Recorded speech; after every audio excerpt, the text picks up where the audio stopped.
Bonjour à tous.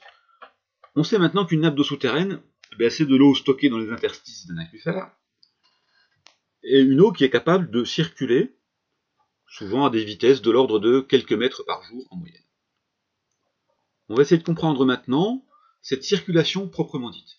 Comment les écoulements souterrains, et notamment la vitesse de ces écoulements et la direction qu'ils prennent, sont contrôlés dans un aquifère. La première chose, c'est que en fait, ça nécessite de travailler et de faire des mesures à l'échelle de l'aquifère. C'est-à-dire, souvent, plusieurs dizaines, à parfois plusieurs milliers de kilomètres carrés. Alors construisons tout d'abord un modèle analogique de nappe. On peut faire ça très simplement, même à la maison, avec un aquarium. Je prends un aquarium rectangulaire. Au préalable, je le vide de son contenu, et dans cet aquarium, je passe du sable. J'ai donc en fait, en quelque sorte, une formation aquifère. J'ajoute de l'eau de façon à saturer la porosité sur une partie de la couche de sable, et j'ai donc une nappe d'eau souterraine. Une nappe d'eau souterraine, pas tout à fait. Notamment parce que cette eau est confinée à l'intérieur de l'aquarium, et donc elle ne circule pas. Pour avoir un modèle analogique de nappe, il faudrait que l'eau circule. Et donc il faut que je fasse circuler l'eau à l'intérieur de cet aquarium. Pour cela, j'aménage un puits à chaque extrémité de l'aquarium, puis grâce à une pompe, je vais prélever l'eau dans le puits de droite, et je vais la réinjecter dans le puits de gauche. En conséquence, je vais voir le niveau d'eau monter dans le puits d'injection à gauche, et au contraire, baisser dans le puits de vidange à droite.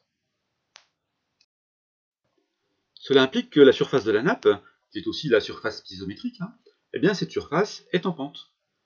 Elle relie le niveau piézométrique du puits d'injection au niveau piézométrique du puits de vidange.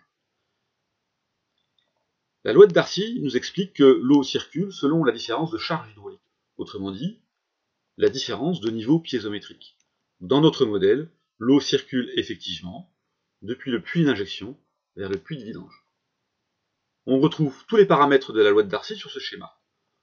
La différence de charge hydraulique ΔH, c'est-à-dire la différence de hauteur d'eau entre les deux puits, la longueur traversée ΔL, la section traversée grand A, et le débit qui correspond au débit de la pompe.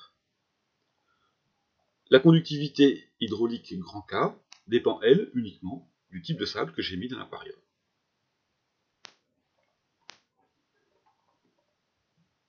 Voilà, alors j'ai un modèle analogique de nappe d'eau souterraine qui rend compte de la loi de Darcy. On voit tout de suite que la notion essentielle ici est la pente de la surface piézométrique. L'eau circule toujours selon la pente de la surface piézométrique, et le débit d'eau est proportionnel à la valeur de cette pente, qui n'est autre que ΔH sur ΔL. La connaissance et l'analyse de la surface piézométrique d'une nappe d'eau souterraine est donc un outil incontournable dans la gestion des eaux souterraines. Pour cela, les hydrogéologues construisent, à l'échelle de la formation aquifère, ce qu'on appelle des cartes piézométriques. Alors comment on fait? La connaissance de la surface piézométrique se fait en implantant des piézomètres, c'est-à-dire de petits puits qui atteignent la zone saturée de l'aquifère. Ces piézomètres vont permettre d'observer et d'enregistrer le niveau d'eau dans le piézomètre. Alors on retiendra qu'un niveau piézométrique est une altitude. Il est toujours exprimé en mètres par rapport au niveau de la mer.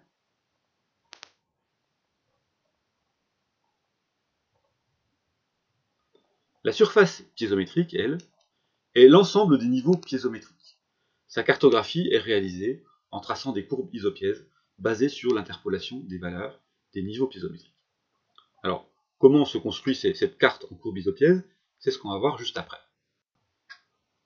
Il s'agit ici d'une vue cartographique, c'est-à-dire en plan, avec l'implantation des piézomètres, qui correspondent aux points blancs, avec leur valeur de niveau piézométrique, en mètres par rapport au niveau de la mer. Repérer également le cours d'eau en bleu et le captage en rouge. En interpolant les valeurs des niveaux piézométriques connus, l'hydrogéologue dessine une carte de la surface piézométrique en courbe isovaleur, ou dite courbe isopièze.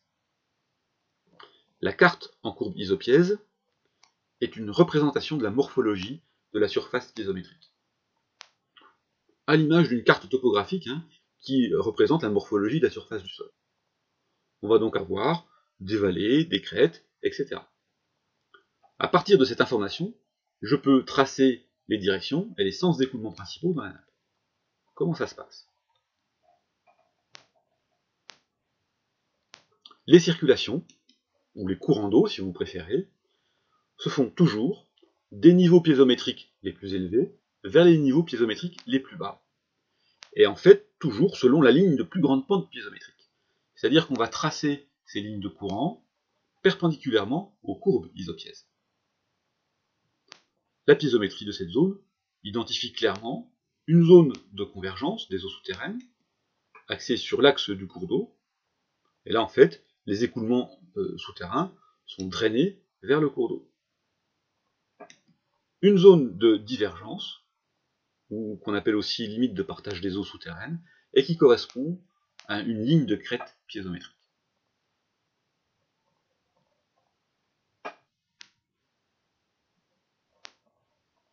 Donc ça, c'est l'information qu'on peut tirer directement d'une cartographie de la surface piézométrique.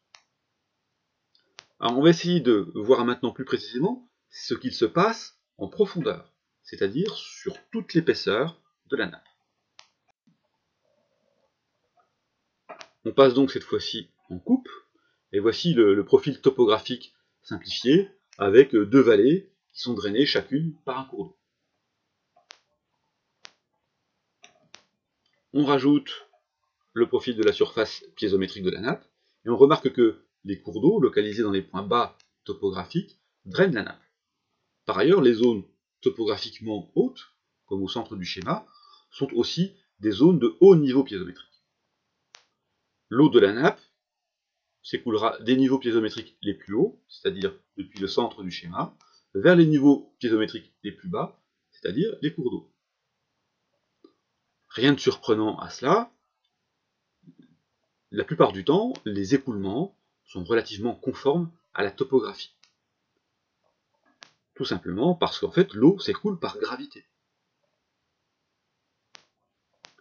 Voici la même chose, mais en vue cartographique cette fois-ci, avec une carte en courbe isopièze de cette surface piézométrique. On trace les écoulements de l'eau souterraine, donc perpendiculairement aux courbes isopièzes, et toujours des niveaux piézométriques les plus élevés vers les niveaux piézométriques les plus bas, c'est-à-dire vers le cours d'eau.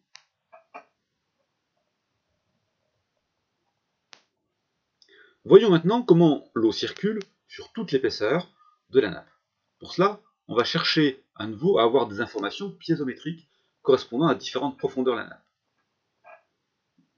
L'information piézométrique, on peut aussi la qualifier d'information de pression d'eau. En fait, ça correspond à une pression d'eau.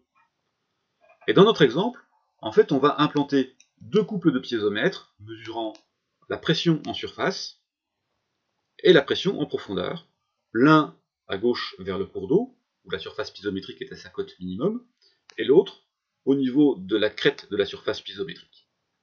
Là, en fait, on a les plus hauts niveaux piézométriques. À chaque fois, on va mesurer la pression en profondeur et la pression en surface.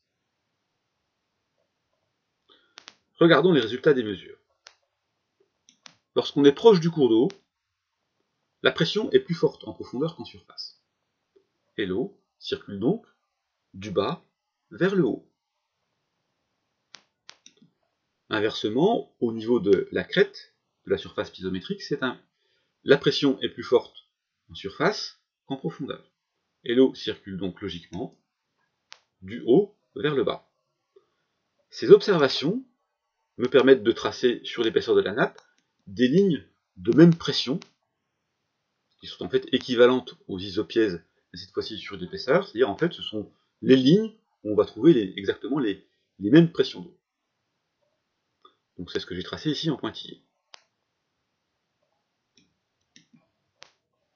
cela permet finalement de tracer des lignes de courant, ici en bleu.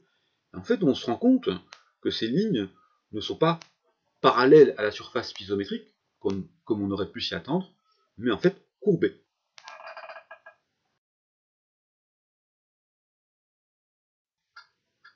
Pour terminer cette partie sur la circulation des eaux souterraines, on va voir brièvement en quoi cette connaissance est utile lorsqu'on souhaite implanter un captage.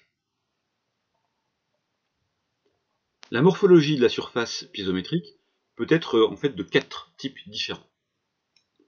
Le type 1, où en fait on a une zone de convergence avec augmentation de la pente de la surface piézométrique vers l'aval. Le type 2, où on est toujours en zone de convergence, mais cette fois-ci avec diminution de la pente de la surface piézométrique vers l'aval. C'est-à-dire en fait que l'espacement entre les courbes isopièses est plus important.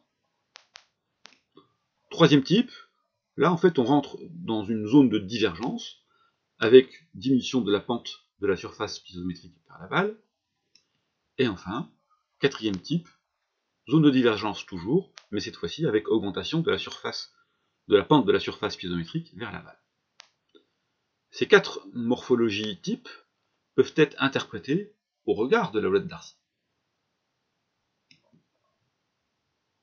On en rappelle l'expression normalisée ici, et cette loi exprime notamment le fait que la conductivité hydraulique est inversement proportionnelle au gradient hydraulique, et c'est-à-dire à la pente de la surface piézométrique.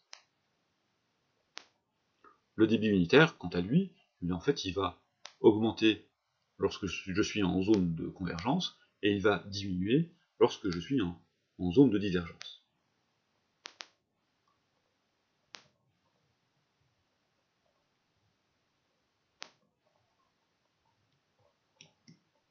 Dans le type 1, le débit unitaire augmente vers l'aval, puisque je suis en zone de convergence, et la conductivité, elle, diminue vers l'aval. Tout simplement parce qu'elle est inversement proportionnelle à la pente, et donc au gradient hydraulique, qui lui augmente vers l'aval. Dans le type 2, même chose pour le débit, mais cette fois-ci, la pente, ou le gradient hydraulique, diminue vers l'aval. Et donc, la conductivité hydraulique, puisqu'elle est inversement proportionnelle, va augmenter vers l'aval.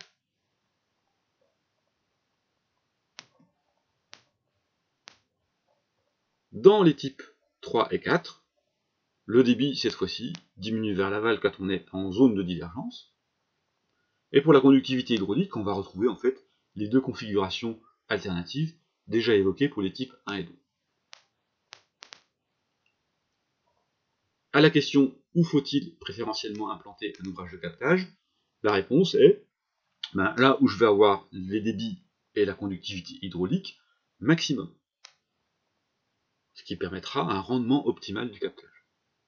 On cherchera donc des morphologies de type 2 de façon assez systématique. Voilà, alors on en a terminé avec les notions essentielles de circulation des eaux souterraines. Vous voyez que la connaissance de la piézométrie est primordiale dans ces histoires. C'est vraiment un préalable obligatoire à toute implantation de captage. Elle permet de connaître les chemins de l'eau dans l'aquifère et de mieux comprendre les relations nappe-cours d'eau que nous examinerons une prochaine fois. Vous en voyez également, vous en percevez tout de suite également, les implications lorsqu'on a des problèmes de pollution des eaux souterraines. Il faut absolument savoir d'où viennent les eaux, où elles vont, et à quelle vitesse. Et donc, à ce moment-là, la piézométrie, la carte piézométrique, et tous les enregistrements, toutes les observations qu'on peut faire sur ces paramètres-là vont être effectivement primordiaux.